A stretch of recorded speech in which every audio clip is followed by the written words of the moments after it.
Hello friends, welcome to మంచి మార్గం channel. ఇవాళ నేను మీకు ఒక ఇంట్రెస్టింగ్ థింకింగ్ మెథడ్ చెప్తాను. మీరు జస్ట్ ఆలోచించండి. మీ ఆలోచన ద్వారా నిర్ణయాలు తీసుకోండి.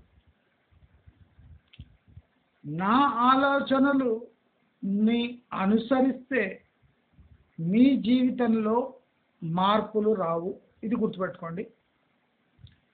ఎవరి ఆలోచన విధానాన్ని అనుసరించినా మీ జీవితంలో మార్పు రాదు.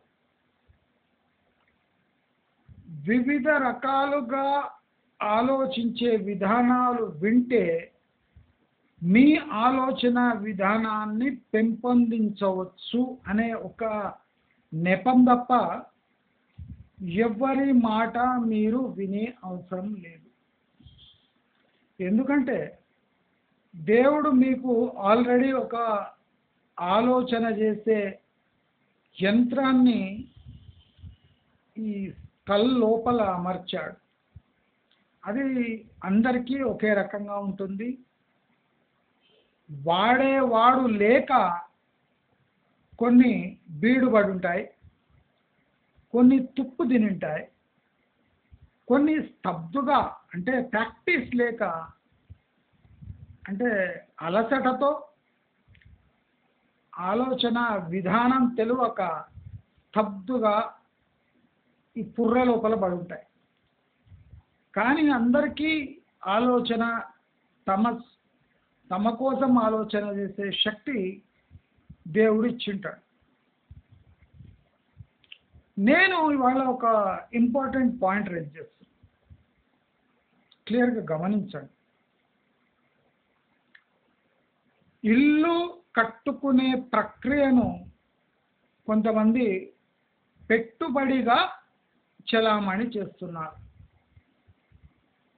రియల్ ఎస్టేట్ని మొత్తం తిప్పి ఒక చిన్న 2-3 బిట్లుగా చేస్తే సారం ఎక్కడ వెళ్తుందంటే, ఇల్లు కట్టుకునే ప్రక్రియను కొంతమంది పెట్టుబడిగా దాన్ని రూపాంతరం చెందేటట్టు చేశారు. అంతే తప్ప రియల్ ఎస్టేట్ ప్రాక్టికలీ బిజినెసే కాదు. కన్స్ట్రక్షన్ అనేది ఒక సేవ, బిజినెస్ రూపేణ చేసే సేవ.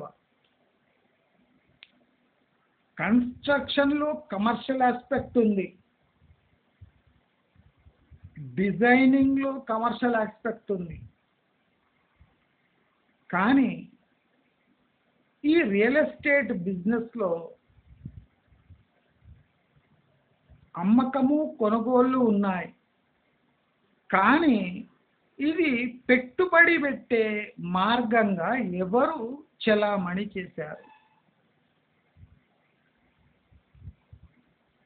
చాలా తప్పుగా ప్రచారం చెందిన ఈ మార్గము చాలా పాపులర్గా మారింది. అక్కడే ప్రమాదం ముంచుకొస్తుంది. జాగ్రత్తగా వినండి. ఇల్లు కట్టుకునేటువంటి ప్రాసెస్ని సివిల్ డిజైన్, ఇంటీరియర్స్, అమ్మకం కొనుగోళ్ళు, దీన్నంతా ఒక ఇన్వెస్ట్మెంట్ రూపముచ్చి దాన్ని ఒక ఇన్వెస్ట్మెంట్ చేసే మార్గంగా వీళ్ళే దాన్ని మరచారు, అంటే టర్న్ చేశారు. పెట్టుబడి, అసలు ఇది పెట్టుబడులు పెట్టే ప్లేసే కాదు రియల్ ఎస్టేట్ ప్రాక్టికల్గా. కానీ వీళ్ళు క్రయ విక్రయాలు చేసి, అంటే టోటల్ 100 మందిలో 3-4 క్రయ విక్రయాలు చేసి ఈ టోటల్ 97 మందిని కూడా ఈ గ్రూప్లో చేర్చుకున్నారు. ఈ గ్రూప్లో చేర్చుకున్న వాళ్ళు ఒక 5% మంది ఇంకా లాభపడుతుండొచ్చు. అంటే 5 + 3 8, 90% మంది నష్టపోతున్నారు, లేదా తమ డబ్బు ఇరికి దాన్ని బయట తీయలేకపోతున్నారు. దీనికి కారణం ఎవరు అంటే మోసపోయే వాళ్ళే. అని నా జవాబు.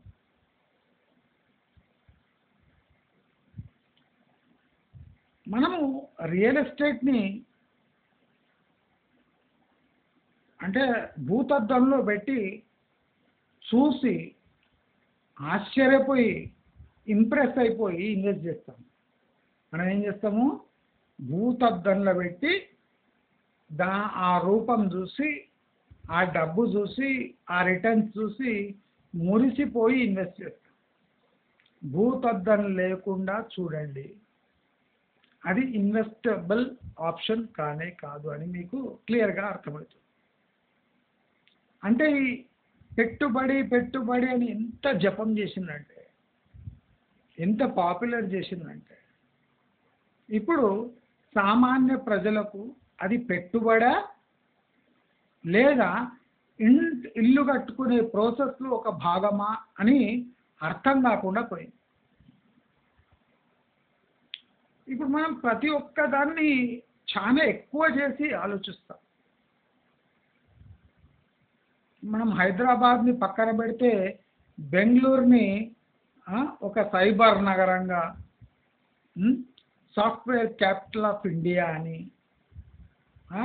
అక్కడ సాఫ్ట్వేర్ రంగం ఉన్నందుకు అక్కడ రియల్ ఎస్టేట్కి రెక్కలు వచ్చాయని, నోటికి వచ్చినట్టు నోటు దూలో ఉన్న ఎట్లా ఉంటుందో అట్లా మాట్లాడు. ఇప్పుడు సాఫ్ట్వేర్ రంగానికి అంటే సాఫ్ట్వేర్ రంగం పడిపోవడానికి నీళ్లు కారణం అవుతున్నాయి. ఎంత విచిత్రం చూడండి. మనము రియల్ ఎస్టేట్ గురించి ఇంకా నెక్స్ట్ 5 years పురోగతి ఇంకా ఎట్లా పోతుంటుంది అని కుక్కలు మురిగినట్టు మురుగుతాం. కుక్కలు మురిగినట్టు. నేను తక్కువ చేస్తే చెప్తలేను, కుక్క స్టేజ్కి తీసుకొస్తుంది. ఒక సాఫ్ట్వేర్ ఇండస్ట్రీకి నీళ్ళకి ఏం సంబంధం ఉంది? దూరం దూరం వరకు ఏ సంబంధం లేదు.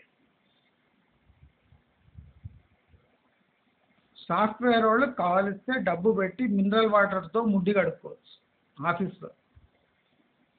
అయితే ఇప్పుడు సాఫ్ట్వేర్ సెక్టర్కి నీళ్ల ముప్పు బెంగళూరులో పొంచి ఉంది. అది ఎట్లా జరిగింది? మీరు సాఫ్ట్వేర్ కానివ్వండి, హార్డ్వేర్ కానివ్వండి, ఏఐ కానివ్వండి, రాకెట్ సైంటిస్ట్ కానివ్వండి, కంప్యూటర్ ఇంజనీర్ కానివ్వండి, చిప్స్ అంటే కంప్యూటర్ చిప్స్ చేసే అనలిస్ట్ అంటే సైంటిస్ట్ కానివ్వండి, ఎవడైనా ముడ్డి కడుక్కోవాల్సిందే, మూతి తుడుచుకోవాల్సిందే, మూతి కడుక్కోవాల్సిందే, స్నానం చేయవలసిందే. అంటే మనము మానవ బతుకును మానవ అతీత ఒక వే ఆఫ్ లైఫ్గా మార్చేసి నీళ్లకు ప్రాముఖ్యత లేదు. కొంతమంది మళ్ళీ దుబాయ్లో అంత పెద్ద అంత క్యాపిటల్ ఎట్లా ఫ్లో అవుతుంది? దుబాయ్లో ఇండస్ట్రీస్ లేవు. దుబాయ్ ఒక పార్కింగ్ జోన్, ఒక పార్టీ జోన్. చాలా మందికి అది తెలియదు. దుబాయ్ నగరము ఒక party and cash parking zone తప్ప అక్కడ industrial growth, financial capital growth అక్కడ ఉండదు. ట్యాక్స్ ఫ్రీ జోన్ కాబట్టి అందరు వచ్చి అక్కడ ఆఫీసు పెట్టారు. అలా హైదరాబాద్ని ఎప్పుడూ చేయలే. ఎందుకంటే ఇది ఒక కంట్రీ డిసిషన్ కాబట్టి కంట్రీలో వేరే స్పేసెస్ ఉంటాయి. హైదరాబాద్ని మాత్రమే ట్యాక్స్ ఫ్రీ జోన్గా చేయలేదు. బెంగళూరు అటువంటి పుష్కలంగా నీళ్లు లభించే నగరంలో ఈ స్థితి దాపరించి సాఫ్ట్వేర్ రంగం కుదేలవుతుంది అంటే మీరు చూడండి. సాఫ్ట్వేర్ రంగం కుదేలు కావడానికి ఎడ్యుకేషన్ ప్రాబ్లం కాదు, ప్లేసు ప్రాబ్లం కాదు, కనెక్టివిటీ ప్రాబ్లం కాదు, మ్యాన్ పవర్ ప్రాబ్లం కాదు, టెక్నాలజీ కారణం కాదు, ఆఫీస్ స్పేస్ కారణం కాదు, అంటే పెద్ద పెద్ద ఎడ్యుకేషన్ ఇన్స్టిట్యూషన్ లేమి కారణం కాదు. మళ్ళీ ఏం కారణం అంటే నీళ్లు కారణం. అంటే ఒక చిన్న న్యాచురల్ రిసోర్స్ తక్కువైనందుకు టోటల్ బెంగళూరుకి ఒక చెడ్డ పేరు వచ్చింది. ఆ చెడ్డ పేరు కొన్ని ఏండ్లుగా నిలిచిపోతుంది. ఇప్పుడు next year water crisis solve అయినా ఈ మరక మంచిది కాదు, చెడ్డది. ఈ మరక ఎప్పుడు మిగిలిపోతుంది. అంటే ఒక రంగం కుదేలు కావడానికి ఊహించని రీతిలో ఒక ప్రాబ్లం వచ్చి పడుతుంది. సాఫ్ట్వేర్ రంగం ఎప్పుడు లేదా అనలిస్టులు ఎప్పుడు ఊహించుండారు నీళ్ల కారణంగా ఆఫీసులు క్లోజ్ అవుతాయని, నీళ్ల కారణంగా జనాలు బెంగళూరులో ఉండరే అని, నీళ్లు పొదుపుగా వాడుకోవాలి లేకపోతే 5,000 ఫైన్ పడుతుందని ఎవరు కలలో కూడా ఊహించలేదు. అంటే మనం ఏదైనా రంగం గురించి మాట్లాడుతున్నామంటే మనకు అవగాహన లేమి, రేపు ఏమో జరుగుతుందో తెలియకుండానే వాగుతూనే ఉంటాం. కానీ అనుకోని ఘటన ఒక రంగాన్ని కొన్ని నెలలలో లేపేస్తుంది. మన హైదరాబాద్ కూడా అలాంటి డీప్ ట్రబుల్లో ఉంది. మనకు సోయి లేదు.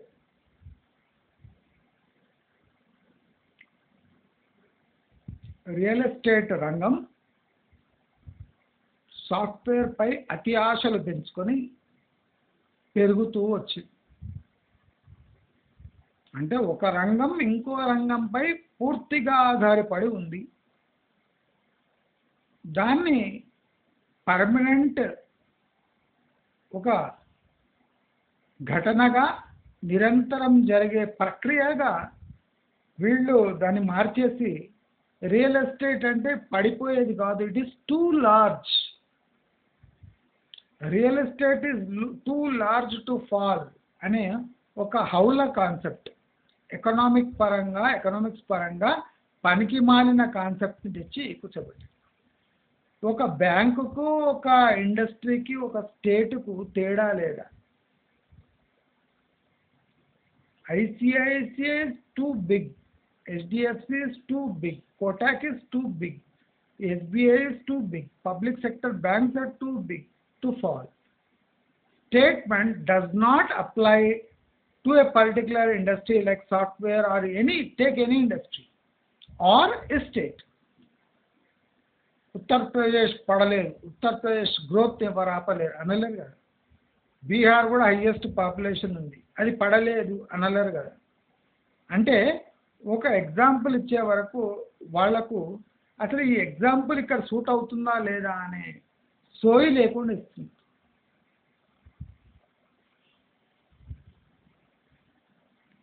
అసలు ఇలాంటి అపోహలు, ఓవర్ ఎక్సైట్మెంట్, ఓవర్ కాన్ఫిడెన్స్ వల్లనే చాలామంది రియల్ ఎస్టేట్లో పెట్టుబడులు పెట్టి దెబ్బతింటారు. కాన్ఫిడెన్స్ ఒకడికి, నష్టపోయేది ఇంకోడు. వాగేది ఒకడు, పెట్టుబడి పెట్టేది ఇంకోడు. కాన్ఫిడెన్స్ ఒకడికి, నిరాశ ఇంకోడికి. అంటే అసలు ఈ సక్సెస్కి ఫెయిల్యూర్కి పొంతనే లేదు. సక్సెస్ ఫెయిల్యూర్ మధ్యలో మాటలు తప్ప, మాటల గారిడి తప్ప ప్రాక్టికల్ మెటీరియల్ ఏం లేదు. అంటే సస్టైన్ చేసే మెటీరియలే లేదు.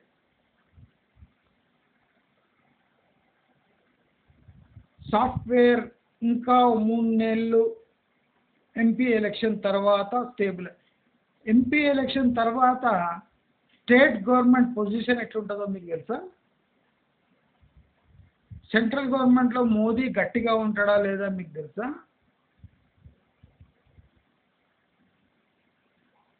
అంటే సోషల్ మీడియా ద్వారా మనం గట్టిగా అరిస్తే గ్రౌండ్ సిచ్యువేషన్స్ చేంజ్ కావు. మీరు చూడండి, ప్లాట్లు అవి ఇవి అమ్ముతుంటారు కదా, ఆ ప్లాట్లు ఆ ప్లేస్ చూపిస్తే అసలు సిగ్గుందా వీళ్ళకి అనిపిస్తుంది. 15,000 20,000 గజము, కిలోమీటర్ల వరకు ఒక ఇల్లు కనిపించదు, ఒక చీమ కూడా కనిపించదు. ఎంతండి? 15,000 గజం అంటున్నాడు. ఓనర్కి అవసరము, అందుకోసము 14,500కి ఇచ్చేస్తున్నాడు. కిలోమీటర్ల వరకు ఒక్క వెహికల్ కనిపించదు, ఒక ఇల్లు కనిపించదు. 15,000 ఎందుకు పెట్టాలి, 20,000 ఎందుకు పెట్టాలి? లాజిక్ లేదు.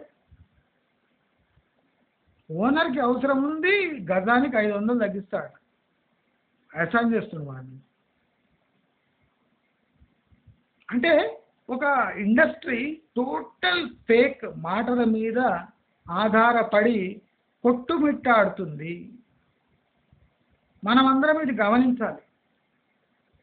బెంగళూరు లాంటి సాఫ్ట్వేర్ క్యాపిటల్ ఆఫ్ ఇండియానే నీళ్ల లేమితో బాధపడుతుంది. రేపు దీని ఎఫెక్ట్ అక్కడ సాఫ్ట్వేర్ రంగం రావడానికి కూడా అది ఒక బిగ్ నెగటివ్గా తయారవుతుంది. అయితే మనం అవన్నీ ఆ ఆఫీస్నంతా హైదరాబాద్ రమ్మని చెప్దామా? హైదరాబాదులో ప్రాబ్లమ్స్ వేరే ఉన్నాయి. హైదరాబాద్ ఇప్పుడు ఒకటే జోన్లో డెవలప్ అయింది. ప్రతి ఒక్కడు అక్కడే కావాలన్నట్టు. రిసోర్సెస్ లేవు, రిసోర్సెస్ ఉన్నా మ్యాన్ పవర్ లేదు, మ్యాన్ పవర్ ఉన్నా స్కిల్ లేదు. స్కిల్ లేకపోతే cost of maintaining man power పెరిగిపోతుంది. అంటే స్కిల్డ్ లేబర్ ఎప్పుడు ఇంపోర్ట్ చేసుకుంటామో, అంటే వేరే రాష్ట్రాల నుంచి వస్తారు, వాళ్ళ శాలరీస్ ఎక్కువ ఇవ్వాల్సి వస్తుంది. వాళ్ళ సస్టైనింగ్ పవర్ అంటే వాళ్ళ జీవన విధానం సస్టైన్ కావాలంటే ఇక్కడ ఎక్కువ శాలరీస్ ఇవ్వాలి. సో న్యాచురల్ అడ్వాంటేజ్ అనేది మన హైదరాబాద్కి ఆటోమేటిక్గా వెళ్ళిపోతుంది. రేవంత్ రెడ్డి ఏం చూసి న్యాచురల్ అడ్వాంటేజ్ అనడం మనకు అర్థం కాదు. ఇక్కడ సెటప్ అయ్యే సెంట్రల్ గవర్నమెంట్ ఇన్స్టిట్యూషన్స్ కానివ్వండి, డేటా సెంటర్స్ కానివ్వండి, no flooding zone, no flood zone, no seismic zone అనే 2 అడ్వాంటేజెస్ వల్ల ఇక్కడ సెటప్ అయింది. డిఫెన్స్ ఎస్టాబ్లిష్మెంట్స్ అంటే ఇక్కడ ఎక్కువ గవర్నమెంట్ ల్యాండ్ ఉంది కనుక ఇక్కడ సెటప్ అయ్యాయి. ఫారెన్ నుంచి అటాక్ అయితే ఇక్కడ ఇన్స్టిట్యూషన్స్ సేఫ్ ఉంటాయని ఇక్కడ పెట్టింది తప్ప హైదరాబాద్కు న్యాచురల్ అడ్వాంటేజెస్ అనేది ఇండస్ట్రీ పరంగా ఏమీ లేవు. మొన్నటి వరకు వాటర్ కూడా చక్కగా లేవు.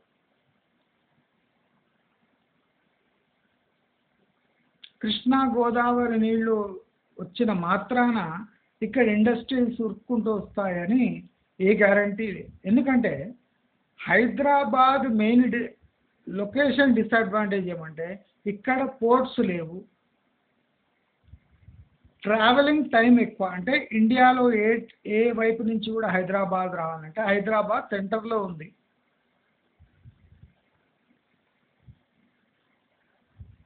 దీని నుంచి పోవాలి అంటే కంట్రీ ఎడ్జెస్కి పోవాలంటే చాలా టైం పడుతుంది.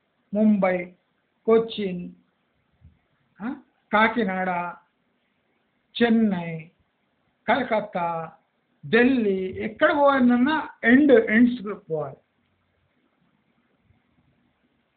ఇది డిసడ్వాంటేజ్ కాదు.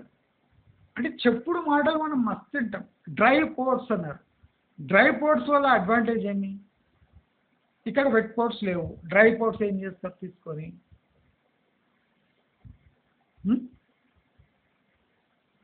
లాజిస్టిక్స్ హబ్స్ ఉండే గోదాములు కట్టే తప్ప మీరు ఏం చేయలేరు. అక్కడ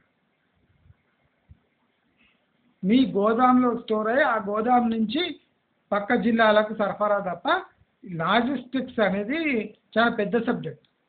చాలా మందికి అర్థం కాదు, పాడు కాదు, వాగుతూనే ఉంటాయి. డ్రై పోర్ట్స్ హైదరాబాద్ చుట్టుముట్టు పనికిరావు. ఇండస్ట్రియల్ యాక్టివిటీ ఓవర్ యాక్టివ్ అయిపోయి విపరీతంగా పెరిగిపోతే అప్పుడు డ్రై పోర్ట్స్ పెట్టుకోవచ్చు. ఇండస్ట్రియల్ యాక్టివిటీనే లేకుండా లాజిస్టిక్ హబ్స్ పెట్టి ఎవరి కోసం పెడతారు? అంటే ఇవన్నీ చాలా క్రిటికల్ సబ్జెక్ట్స్. మాట్లాడుకుంటూ పోతే రోజులు గడిచిపోతాయి. అలాంటివి ప్రతి అడ్డమైన సన్నాసి యూట్యూబ్లో వచ్చి లాజిస్టిక్ పార్కు, ఐటీ హబ్బులు, ఎస్సీజెడ్స్. అసలు ఎస్సీజెడ్ అంటే చాలా పెద్ద పదం. అది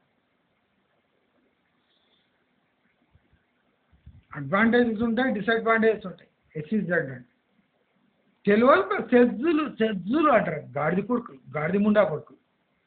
ఈ అర్థం కాని వాళ్ళు సెజ్జులటని, సెజ్జులు అరే సెజ్జులటరా, సెజ్జు నెలుపు. సెజ్ అంటే ఏంది తెలుసా? లాజిస్టిక్ హబ్ అంటే ఏంది తెలుసా? డ్రై పోర్ట్ అంటే ఏంది తెలుసా? ఏం తెలియదు గాడిద కొడుకు.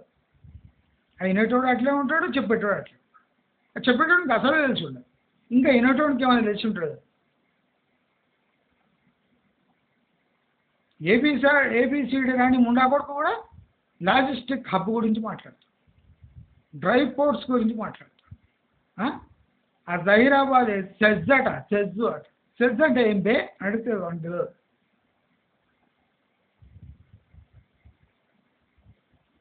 ఇండస్ట్రియల్ జోన్ కావడానికి క్వాలిఫికేషన్ ఏమి, అక్కడ ఉన్న చుట్టుముట్టు ఉన్న ఇన్ఫ్రాస్ట్రక్చర్ ఏమి, భూములు ఇచ్చేస్తే ఇండస్ట్రియల్ పార్క్ అయిపోతుంది. చుట్టుముట్టు ఒక 800 కిలోమీటర్ వరకు ఇండస్ట్రీస్ లేకపోతే, రిలేటెడ్ ఇండస్ట్రీస్ లేకపోతే ట్రాన్స్పోర్ట్ ఎట్లా చేస్తారు? ఒక వస్తువు జహీరాబాద్లో తయారైతే అది బాంబే పోవాలి, ఢిల్లీ పోవాలి, లేదా చెన్నైకి రావాలి, లేదా కర్ణాటక పోవాలి, లేదా చిత్తూరు పోవాలి అంటే ఎట్లా? దాని ఖర్చు ఎంత అవుతుంది? ఇండస్ట్రియల్ హబ్స్ లోకల్ కన్జంప్షన్ని బట్టి అక్కడ ఇండస్ట్రియల్ హబ్ నెలకొంటుంది. అంటే రిలేటెడ్ ఇండస్ట్రియల్ హబ్స్ అంటే ఇదంతా కాంప్లికేటెడ్, సన్నాసులు మాట్లాడుకునే టాపిక్ కాదు. కరెంట్ ఇస్తా, భూమి ఇస్తా అనగానే ఇండస్ట్రీ పెడతాడా? లాజిస్టిక్స్ అనేది చాలా డీప్ సబ్జెక్ట్. అసలు లాజిస్టిక్ వీక్నెస్ వల్ల, ఈ లాజిస్టిక్ లేకనే చైనా విలవిలా కొట్టుకుంటుంది. ఆ గవాదర్ పోర్టు, ఆ పోర్టు, ఈ పోర్టు. చైనా పోర్టులు ఎందుకు కొట్టుకుంటుంది? సిల్క్ రోడ్డు, మరి బెల్ట్ అండ్ రోడ్ ఇనిషియేటివ్ అన్నీ ఎందుకు చేస్తుంది? లాజిస్టిక్స్ ప్రాబ్లమ్స్ వల్లండి. లాజిస్టిక్ ప్రాబ్లం అంటే అంత పెద్దగా ఉంటుంది. జహీరాబాద్ SEZ, ఫార్మాసిటీ, ఇదేం పెద్ద కథలు కావు. అంటే ఏ సబ్జెక్టు అవగాహన లేకపోయినా గట్టిగా లక్షలాది మంది మాట్లాడుకుంటే అదే ట్రెండ్.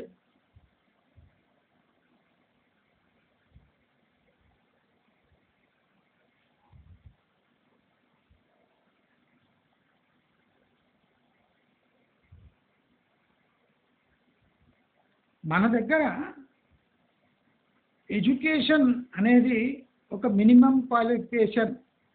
ఎడ్యుకేషన్ అంటే బుక్కులు పెట్టి చదువుకోవడమే ఎడ్యుకేషన్ అనే ఒక నానుడి బాగా పాతుకుపోయి, బుక్కులు అక్కడ పడేసిందంటే వాడికి ఇంకా నేర్చుకోడు, వాడు ఏ కొత్త విషయం నేర్చుకో.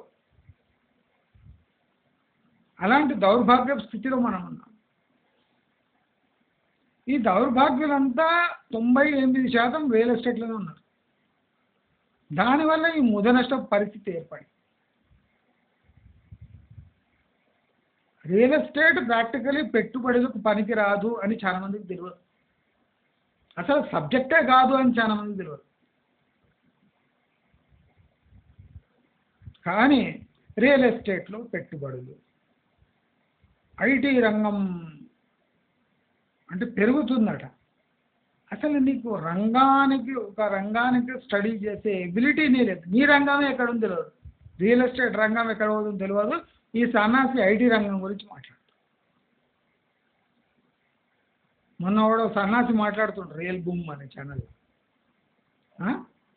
ఎలాన్ మస్క్ ఇంకా రియల్ ఎస్టేట్ రంగంలో అడుగు పెడుతున్నాడు. ఎలాన్ మస్క్ ఎక్కడ ఉంటాడు? మీ హైదరాబాద్ ఎక్కడ ఉంది? ఆయన రియల్ ఎస్టేట్ రంగంలో ఎక్కడ అడుగుపెట్టిండు? అంటే మోడల్ డిజైన్ హోమ్స్ ఆయన ఫస్ట్ దాంట్లో ఉన్నాడు ఎలాన్ మస్క్. అలాంటి హోమ్స్ తయారు చేద్దాము అని ఒక ప్లాన్ వేసిండు. ఏంగానే మన హైదరాబాద్ అది కూడా క్యాచ్ చేసుకుంటాం. రియల్ బూమ్ ఛానల్లో నందీశ్వరరావు ఉంటాడు, రోసాయి లిప్స్ పెట్టుకొని ఉంటాడు ఒక ఆయన, నందీశ్వరరావు ఏముంది పేరు.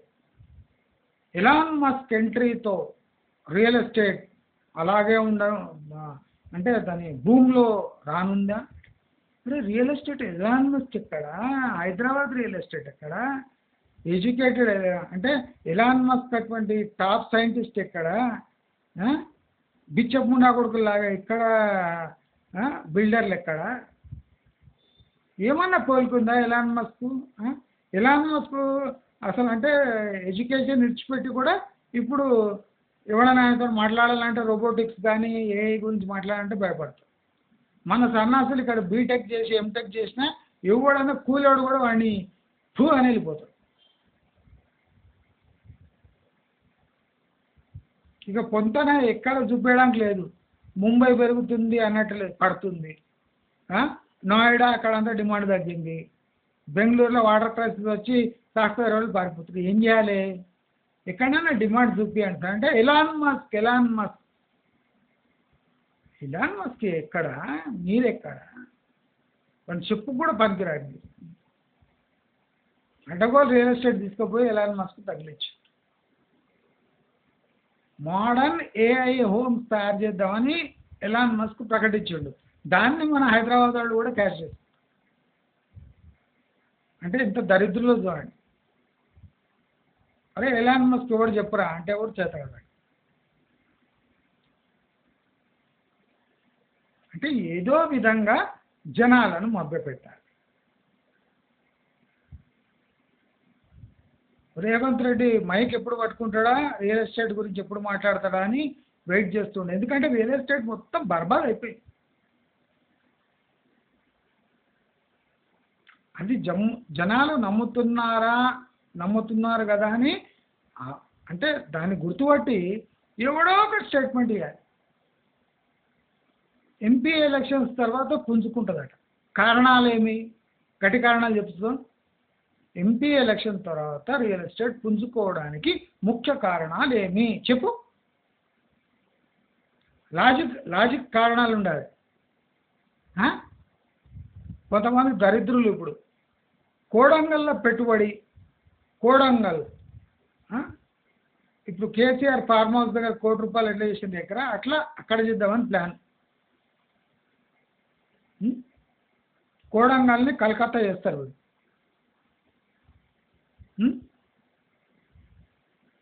కోడంగల్ని కాబోయే న్యూయార్క్ మీరు చూడదలుచుకున్నారా? రండి కోడంగల్.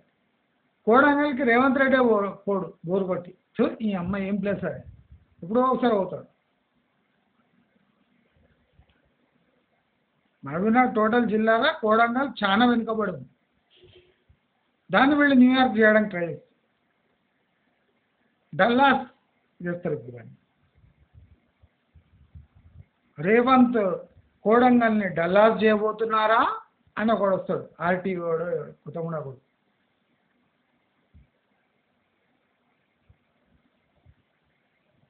డల్లాస్ కాబోయే భారతదేశపు డల్లాస్ ఎక్కడుందో తెలుసా? కోడంగల్. కోడంగల్ అనే డిస్ట్రిక్ట్ ఉందని కూడా ఇవ్వండి. చాలా మంది తినే ఇప్పుడు రేవంత్ రెడ్డి వచ్చిండని కోడంగల్ గుర్తుకొస్తుంది. లేకపోతే మహబూబ్నగర్లో కూడా కోడలంగా అంటే బస్సులు పోవు అంటారు. కర్ణాటక బార్డర్.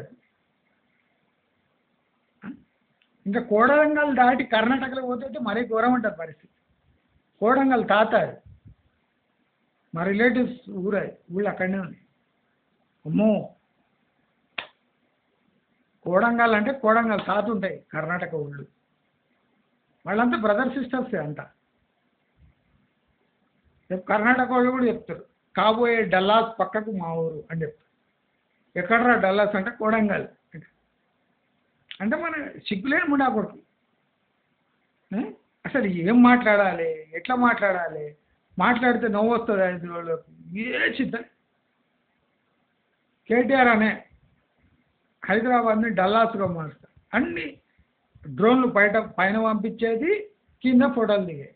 దాన్ని డల్లాస్ అని అయిపోయి. ఇప్పుడు కల్లాస్ డల్లాస్ చేసినోడే వాడు పోయి వానికి ఒక 6x6 సెల్ ఇస్తారు. ఆ సెల్లో ఉంటుంది. వేల కోట్లు సంపాదించే ప్లాన్ వేసే కవిత ఇప్పుడు అండా సెల్ ఉంటుంది. ఎవడో అంటే ఎట్లుంటుంది చూడండి సోషల్ మీడియా. ఒకటే గదిలో కవిత కేజ్రీవాల్ అట. అంటే ఒకటే గదిలో కవిత కేజ్రీవాల్ పైన టైటిల్ అట్లుంది. ఏంటది అంటే ఈడీ విచారణ జరుగుతుంది, ఒకరి ముందర ఒకరు కూర్చోబెట్టని కేజ్రీవాల్ని కవితని ఈడీ విచారణ చేయబోతుంది అన్నదాన్ని ఒకటే గదిలో కవిత కేజ్రీవాల్ అంటే సిగ్గులేని పడపలు. మొన్న జయప్రకాష్ నారాయణ చెప్పిండు, ఇప్పుడు చెప్తుండు జయప్రకాష్ నారాయణ, ఇప్పుడు లేచి బ్రష్ చేసుకొని చంద్రబాబు నాయుడు గెలవబోతున్నాడు, జగన్ ఓడబోతున్నాడని ఇప్పుడు చెప్పిండు. తెలుసుకున్నాడు కొత్తగా, మొత్తం దొవ్విండు, మొత్తం ఆంధ్రప్రదేశ్ అంత దువ్వి ఒక వజ్రాన్ని బయట తీసిండు ఇన్ఫర్మేషన్. ఏమంటే చంద్రబాబు నాయుడు కూటమి గెలవబోతుంది, జగన్ ఇక గెలవాడు అనగానే టోటల్ ఇంకా జర్నలిస్ట్ స్థాయి వానికి ఏమో తినిపించిండ్రో ఏం పీ తిన్నాడో జర్నలిస్ట్ స్థాయి అయితే. ఇప్పుడు మళ్ళా జగన్కి భజన బృందం, వాడు ఏ పీ తింటాడో నాకు తెలియదు జర్నలిస్ట్ స్థాయి.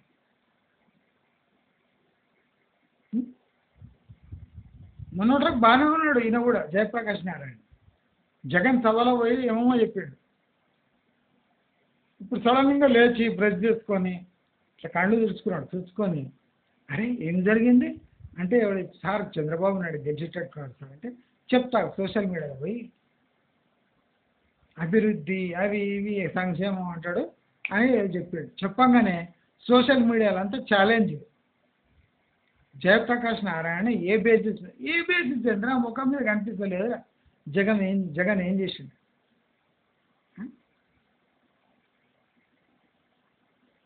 మొత్తం పీతి తిన కొడుకులే, పీతి నాకుతారు, ఐస్ క్రీమ్ లాగా చేసుకుంటారు దాన్ని.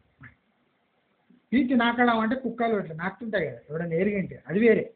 వీళ్ళ ఐస్ క్రీమ్ కోన్ మీద వేసుకొని ఇట్లా నాకుతారు సోషల్ మీడియా. అదేంటి ఎంత గలీజుకుంటుంది, ఏమైనా సొంపు ఉంటుందా? కోన్లా పీతి మనిషి పీ వేసుకొని నాకితే అది చూడడానికైనా బాగుంటుందా? ఎవడన్నా సంతోషిస్తాడా? అంటే ఫేక్ ఇన్ఫర్మేషన్ని నాకడము, ఎవరినో అంటే ఏ పరిస్థితుల్లో కూడా వాళ్ళని పొగడము, అంటే ఈ పర్మనెంట్ ఫీచర్స్ అనేది ఇవాళ ఈ లోకంలో లేవు, ఉండవు. కేజ్రీవాల్ అని ఇక్కడ కూడా ఒక టోపీలు వేసుకొని చిపురుగడ్డ పట్టుకొని చాలా మంది ఫోటోలు దిగారు. ఇప్పుడు కేజ్రీవాల్తో ఎవడైనా ఫోటోలు దిగుతాడా? దిగాడు. అంటే ఏదైనా ఇవ్వనుకో ఒక్కడిని పట్టుకొని గట్టిగా ఉంటే వాళ్ళ పరిస్థితి ఎట్లే ఉంటుంది. కేజ్రీవాల్తో ఉంటే పరిస్థితి ఎట్లుందో రియల్ ఎస్టేట్తో ఉన్న పరిస్థితి అట్లే ఉంటుంది. దయచేసి అందరు గమనించాలి, ఏ ఇండస్ట్రీకి ఎప్పుడు మూడుతుందో, ఏ సిటీ ఎప్పుడు దాని టైం అయిపోతుందో, ఏ గవర్నమెంట్ ఎప్పుడు పడిపోతుందో, ఏ స్టేట్కి ఎప్పుడు కుప్పకూలిపోతుందో ఏ గ్యారంటీ లేని యుగంలో బతుకుతున్నాం. పిచ్చి పిచ్చి థాట్స్, పర్మనెంట్గా ఒక థాట్, క్లైమేట్ స్టడీ చేయకుండా డిసిషన్స్, ఎకానమిక్స్ స్టడీ చేయకుండా మ్యాథ్స్, ఇలాంటి పనులు చేయబోకండి. ప్రతి ఒక్క దానితో లింక్ అయి ఉంది.